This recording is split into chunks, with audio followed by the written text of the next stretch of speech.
Aloha everyone, e koa mai. Come on in, have a seat. Aloha kākou. My name is Kekai Mar. I work for the Department of Land and Natural Resources, Division of State Parks. And here behind me is the valley of the state park we're in, Ahupua'a o Kahana State Park. I'm so happy to have you guys visiting from outer islands. What are some of the islands you're from? Lanai? Wow, nice to have you here in Oahu. Big Island? Alright, I have some family there. Alright, well before we get started, it's nice to have you guys. I just want to let you know that if you have to use the restroom, you can find it outside to the left, and feel free to excuse yourself at any time. We'll be here for about 10 minutes before we start our activities and hike. You guys ready for that? Yeah, me too, alright. But first we're going to be here to talk about some very interesting things, as you can see in the table in front of me. Now, has anyone here ever heard a plant speak?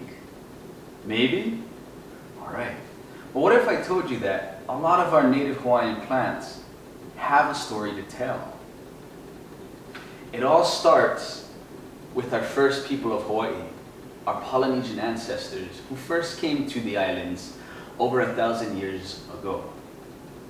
Now, our people carefully selected each and every plant that they traveled with to come and bring it to Hawaii. Now, when you guys came over to Oahu, what did you pack inside of your backpacks, your luggage? I know you're camping out for a couple days, so what did you bring? Yeah, that's right. Some things you need are your essentials like your toothbrush. How about you? You brought a container to fill your water when you land? Alright, good one. How about back there? Yeah, clothing. Things to keep you warm and dry. I know you guys are going to be hiking later today. Anyone else? Yeah, some food, some snacks. Exactly. So when you guys were traveling to Oahu for this camp, you had an idea of what you're going to do, but just in case you packed, like you were saying, a warm jacket and a wet jacket, some extra food to kind of keep you satisfied throughout your travel, and maybe when you land.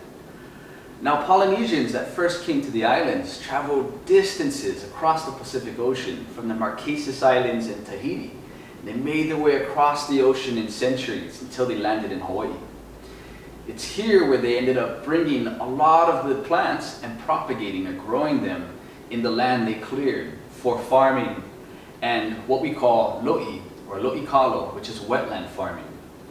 Now they sustainably use the land here that we're on today. And in fact, today in Kahana, the families and residents who live here today have ties to the first people of this valley. And they continue to use the land from the tops of the mountains to the fields and all the way down to the beach and even out to the ocean. This idea of sustaining and using the land in its wholesome is called an ahupua'a.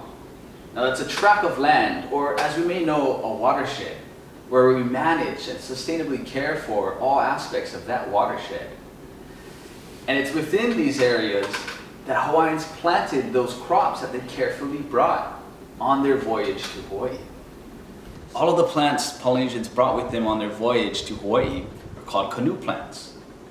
Now these plants had many different uses, but one of the most diverse plants is the coconut, or in Hawaiian we call it niu. Now this plant could be used from the very tops where the fronds are all the way down to the trunk. From the trunk we would make pahu, or drums like this, for music, mele, or for hula, for dancing. Even for hula we would make pu niu, or a smaller type of drum, and this one would be fastened to the knee as an implement or part of dancing and music. The pu niu uses the shell of the coconut that we see here.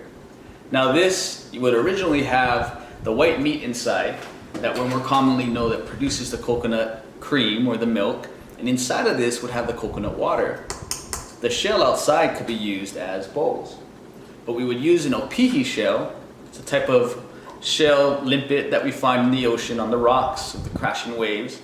You'd use that to scrape a lot of that meat to get it out, as it's harder and sticking to the sides of the shell here.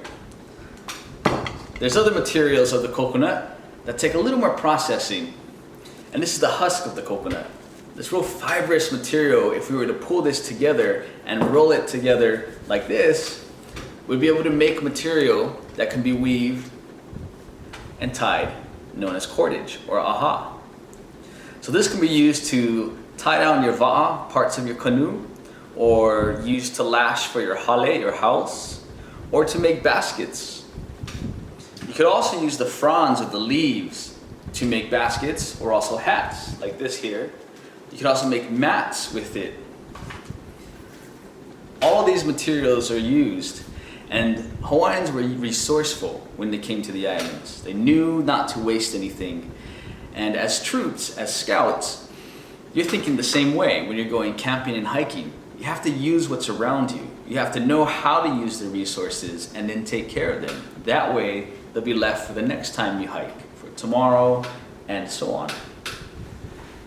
Now, as scouts, we have to be aware of what materials are available around us so that we can fish or we can hunt.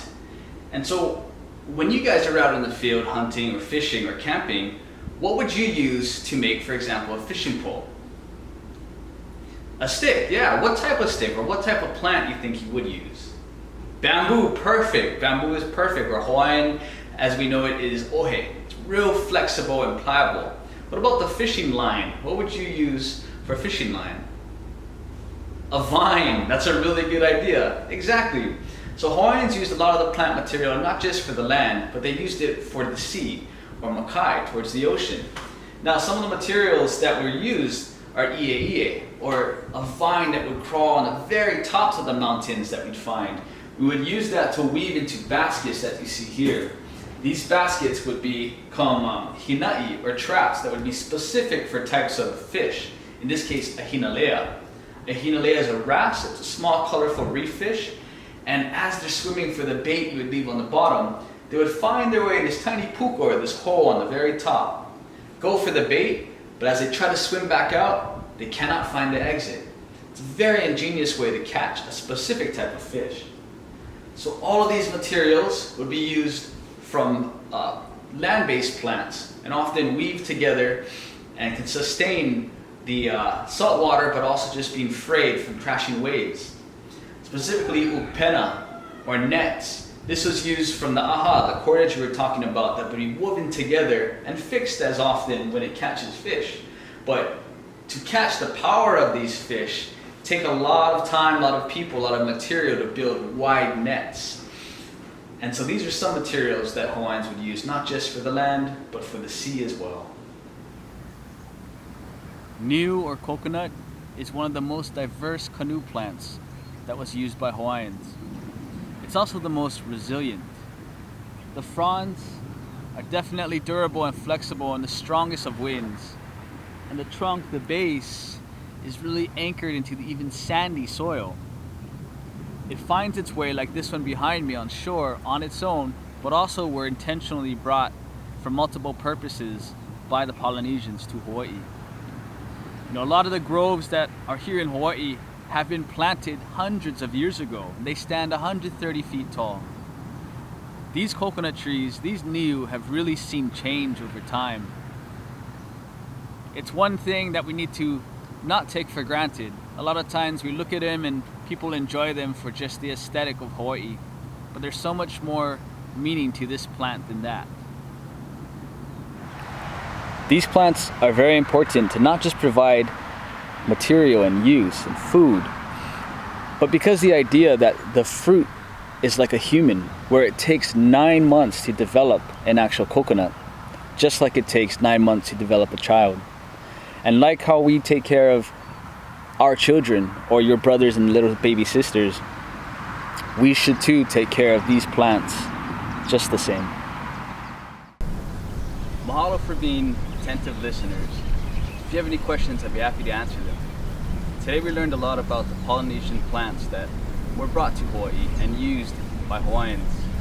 We learned that many of them had different uses, but that there's a deeper connection that Hawaiians had with these plants. I hope when you go home, take a listen to what the plants have to say. Because sometimes there's a story they want to tell, and you might be part of it. Aloha. Tahui ho.